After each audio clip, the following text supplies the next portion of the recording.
તો જય મુરલીધર, જય દ્વારકાધીશ મિત્રો। આજે આપણે આવી ગયા છીએ કચ્છ વાગડના એક કાંધી ઉપર, જ્યાં ભગવતી આઈ શક્તિ ભરોડિયા ગામે બેઠેલી, જે એકલ શક્તિ તરીકે ઓળખાતા મા ભગવતીના દરબારમાં। તો આજે ભગવતી માના દર્શન કર્યા પછી આપણને વિચાર આવ્યો કે આપણા મહંત એવા બાપુ, જે દેવનાથ બાપુ, જે ગુજરાતને તો આખાને ટીવી ઉપર રોજ તમે જોવો છો ને જોયા હશે, અને જોયા પછી તમને નક્કી જશે કે આપણા ભારતની અંદર જો આવા સંતો ન હોય ને તો આપણી ભારતની ભૂમિની દશા શું થાય એમ છે તો આપણે જાણીએ છીએ। પણ મિત્ર, એવા દેવનાથ બાપુની સાથે આપણે અત્યારે જઈ રહ્યા છીએ લાઈવ થવા માટે, અને ભગવતી આઈના પણ દર્શન કર્યા, અને તમે વિડીયોની અંદર જોયા હશે ને કદાચ નહીં જોયા હોય તો હવે આપણે જોઈ લેશો। તો એના પછી આપણે જઈ રહ્યા છીએ મહંત એવા યોગી જે દેવનાથ બાપુ, જે આપણે આદિત્યનાથ બાપુ અને મોદી સાહેબનું તો નામ ઘણી વખત સાંભળ્યું છે, પણ એવા જે ખોખીડ બાપુ યોગી દેવનાથ બાપુ, જે રા અને રાંકને સરખા ગણે છે, એવા અમે જોયું। અમે અમારા એક નિરખીને પહેલાં જે વિડીયો બનાવ્યા પહેલાં, અને આપણે લાઈવની વાત કરવા પહેલાં બાપુથી વાતચીત કરી, બાપુની સાથે બેઠા, અને 10 મિનિટ અમારે બાપુની સાથે મુલાકાત થઈ। પણ બાપુને જોતાં એમ થાય છે કે ભારત વર્ષની અંદર આપણે ઘણા ધામ જોયા છે, જે સત્તાધાર જોયું છે, બગદાણા જોયું છે, એવા ધામોની અંદર આજે મોટા ભંડારા થાય છે, એની અંદર રા ને રાંક એક જગ્યાએ જમે છે। એવી જ આ જગ્યાની અંદર આપણા મહંત જે બેઠા છે, એ કદાચ મોટા રાજકારણી આવ્યા હોય તો ભલે, ને આપણા જેવા નાના માણસો ગયા હોય તો ભલે, એને સરખા માનીને એમની સાથે વાતચીત કરતા એવા બાપુની સાથે આપણે જઈ રહ્યા છીએ મિત્રો લાઈવ થવા। તો રહેજો તૈયાર, અને હું બાપુની સાથે, જે બાપુ આપણી સાથે વાત કરશે અને આપણા ધર્મ હિતની, તે હું તમારી સાથે કરી રહ્યો છું લાઈવ। તો રહેજો તૈયાર દર્શક મિત્રો। જય મુરલીધર, જય દ્વારકાધીશ, અને હું કરું છું બાપુની સાથે તમને લાઈવ। અને આપણે બાપુ પાસેથી બે શબ્દ સાંભળવા માટે ખાસ કરીને ભરોડિયા એકલ માતાજીના ધામમાં આવ્યા છીએ। તો આપણી સાથે છે દેવનાથ બાપુ, તો આપણે કંઈક સાંભળી દેવનાથ બાપુ પાસેથી।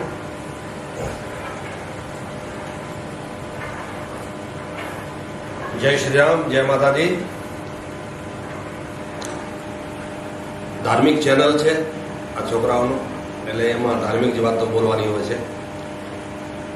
માં ભગવતી માં આઈકલનો મંદિર એટલે જગત પ્રખ્યાત છે, અને વિશેષ કરીને કચ્છ વાગડમાં માં ભગવતીનો ખૂબ જ મોટો નામ છે। રણકાંધી ઉપર પૂર્વ કચ્છમાં માં જગદંબાનું ધામ આવેલો છે, અને માને મંદિર પાછળ જ જસ્ટ ડેઝર્ટ એટલે વ્હાઈટ રણ છે। લાખો લોકો જ્યારે આ રણને જોવા આવતા હોય છે, અને મા ભગવતીના અસંખ્ય લોકો શ્રદ્ધા ધરાવે છે।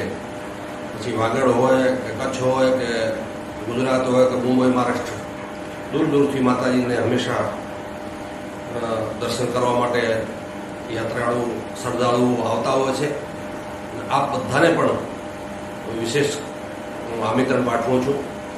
કચ્છમાં છે એ તો ચોક્કસ આવતા હશે ને આવજો, પણ જે બારેય લોકો છે કચ્છમાં, આપ ગમે ત્યારે ફરવા નીકળો કે દર્શન કરવા નીકળો તો આ કાંધી ઉપર ચાર પાંચ મુખ્ય ધામ આવેલા છે। જેમ એકલ માતાજી છે, બાજુમાં મારવચીનું મંદિર છે, બાજુમાં આહિર સમાજનું એક પ્રસિદ્ધ એક ધરો સ્થળ છે બ્રજવાણી, એટલે એ બ્રજવાણી છે। પછી મુમાઈ માતાજી છે, એટલે આ 4-5 માતાજીઓનું ગ્રોડી માતાજી છે। અને પાછળ જરાક જાઓ તો ધોળાવીરા આવે છે, ત્યાં ધોળાવીરા છે। અને રતનપુર ગામમાં એક બીજો માતાજીનું ધામ આવેલું છે, સાંગવારી માતાજીનું ધામ છે।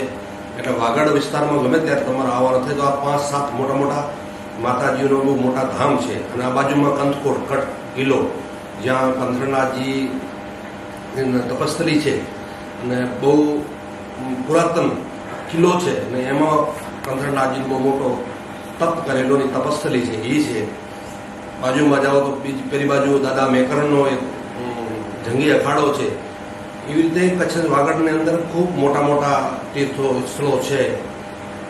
એટલે આપ ગમે ત્યારે વાગડમાં આવો ત્યારે આ બધા ધામના દર્શન કરવા યોગ્ય છે, અને આપ દર્શન કરશો આપણે પ્રસન્નતા થશે આ દર્શનોથી। અને ખાસ કરીને કચ્છ વાગડ એ બધો પાકિસ્તાનની બોર્ડર નજીક આવે છે। પાકિસ્તાન પાછળ પાકિસ્તાનનો બોર્ડર આવી ગયો છે, એટલે પાકિસ્તાનનો બોર્ડર કદાચ કોને જેને જોવા જવાનો હોય તો એ પણ જઈ શકે। કુડા ચોકી લાગે છે, કુડા ચોકીથી ત્યાં બોર્ડર પણ લોકો જોવા જતા હોય છે. ત્યાં આપણે બીએસએફના જવાનો રહેતા હોય છે બોર્ડર ઉપર, તો ત્યાં લોકો જઈ શકે છે, જાય છે ઘણા બધા ત્યાં જોવા માટે. તો એવા વાગડના અંદર ખૂબ ખૂબ પ્રખ્યાત ધર્મ સ્થળો છે, ફરવા લાયક જગ્યાઓ છે. અને આપ ક્યારે એકલ નહીં આવ્યા તો હું પુનઃ આ બધાને વિશેષ હાર્દિક આમંત્રણ પાઠવું છું કે આપ જરૂર અહીંયા એકલધામ એકવાર દર્શન કરવા આવે. બાપુ તમારો પૂરો પરિચય નથી એકલો. મારો પરિચય લગભગ અહીંયા તો બધા જ કચ્છના દરેક લોકો પરિચિત છે, અને કદાચ બહારના લોકો આપણને ચેનલને માધ્યમથી કોઈ જોડાના હોય તો હું યોગી દેવનાથ ધર્મ ક્ષેત્રમાં અમે કામ કરી છીએ, સાથે સાથે રાષ્ટ્રનું પણ કામ કરે. રાષ્ટ્ર છે એ સર્વોપરી છે, અને રાષ્ટ્રનું સાથે સાથે કામ કરતા હોઈએ છીએ. રાષ્ટ્રને અંદર બેઠેલા જે વિરોધીઓ છે અથવા તો બહાર બેઠેલે એને સામે કેવી રીતે પ્રતિકાર કરવો અને એ વિરોધીઓને કેવી રીતે માંઢા તોડ જવાબ આપવા, એ હંમેશા માટે અમે રાષ્ટ્રનું કામ કરતા હોઈએ છીએ. રાષ્ટ્ર માટે ગૌ માતા માટે કામ કરતા હોઈએ છીએ. ગૌસંવર્ધન કેવી રીતે થાય, ગૌ માતા કેવી રીતે બચે, સનાતન ધર્મ કેવી રીતે આગળ વધે એ હંમેશા અમે પ્રયત્ન કરતા હોઈએ છીએ. અને અહીંયા એકલધામનું હું એટલે અહીંયા મહંત તરીકે હું સંચાલન કરું છું અને રાષ્ટ્રનું કામ કરીશ. બાપુ માતાજીના ધામને કેટલો સમય થયો છે? માતાજીને અલગ અલગ આમ ઇતિહાસ છે, પણ 500 વર્ષથી ઉપર જ 550, 800, કોઈ 800 કહે છે, કોઈ 700 કહે છે, કોઈ 500. એટલે 2-3 ઇતિહાસ છે, પણ લગભગ મને જ્યાં સુધી છે ખબર છે ત્યાં સુધી 700-800 વર્ષ માતાજીને થઈ ગયા છે. અને માતાજી સામે આપ જોયું તો ત્યારે તો પાણી બંધ થઈ ગયું છે. ધરતીકંપ આવ્યો પછી પાણી બંધ થઈ ગયું. નહીં તો આ એક રણ છે, રણ વિસ્તાર છે એકદમ. રણ વિસ્તારના અંદર માતાજીના ચરણોમાં હંમેશા પાણી મીઠું નીકળતો. માતાજીની મીઠી વેરડી, આપણે વેરડી કહીએ તો વેરડી સામે માતાજીની સામે જ છે. હંમેશા આ તો રખારો અફાટ રણ છે, એમાં પણ મીઠી વેરડી હોવો એ બહુ મોટો વિશેષ પરચા કહો કે આ શક્તિ કહો તો બરોબર ચાલે. એટલે આ રણ કાઢીએ, રણને અંદર મીઠું પાણી હોય એ વિશેષ હોવો જોઈએ. એટલે 800-850 વર્ષ જેવો ઇતિહાસ બોલે છે.